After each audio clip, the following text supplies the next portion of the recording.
réjouis-toi ce soir parce que Dieu vient ce soir pour dire à quelqu'un qui n'a pas renoncé à son choix. Dieu vient ce soir pour dire à quelqu'un que s'il est dans des combats qu'il ne comprend pas et pour lesquels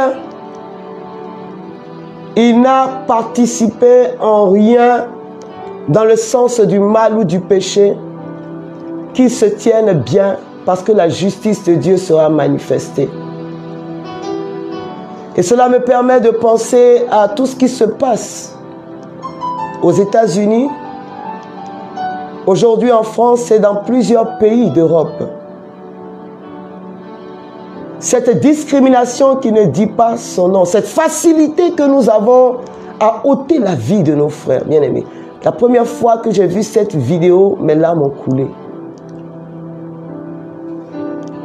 Et de mon regard de femme de Dieu, nul ne peut agir ainsi comme ce policier sans être habité par un esprit démoniaque. Nul. Nul. C'est le résultat des pactes bizarres que les hommes font. Mais c'est également le résultat d'une œuvre très forte de la chair, la haine.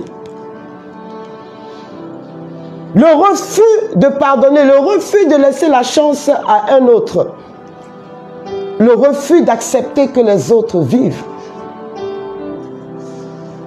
Mais attention, si nous voulons parler de discrimination, parlons de discrimination. Parce que la discrimination, bien aimée, elle n'est pas que raciale. Il y a de la discrimination partout autour de nous. Discrimination dans nos familles. Discrimination dans nos lieux de travail. Discrimination dans nos groupes de prière. Discrimination à tous les niveaux. On veut donner, on fait des appels d'offres. Discrimination. On va même à l'hôpital. Si tu ne connais pas quelqu'un, on ne s'occupe pas de toi. Et beaucoup de personnes meurent dans les hôpitaux parce qu'ils n'ont personne. Ils ne sont pas enfants d'eux, ils ne sont pas amis d'eux, ils ne sont pas frères d'eux, ils n'ont pas de parents qui travaillent à l'hôpital.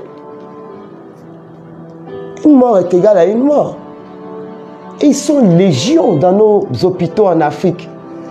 Des personnes qui sont couchées aux urgences et qui meurent parce qu'il n'y a personne derrière eux.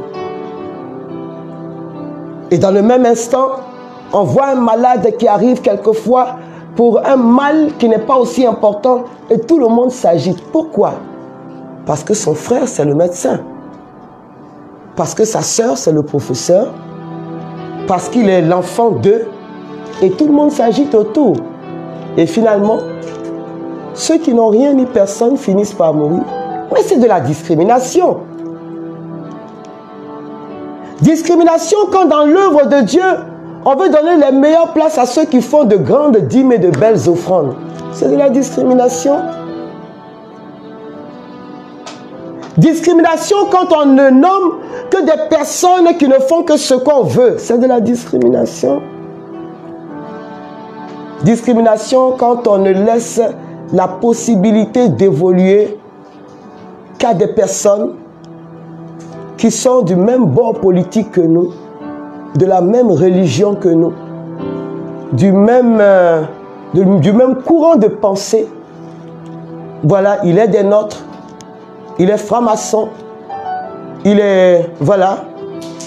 Et on le nomme, pas parce qu'il a des compétences, mais il fait partie des nôtres. Je prends un frère musulman à un poste parce qu'il est musulman.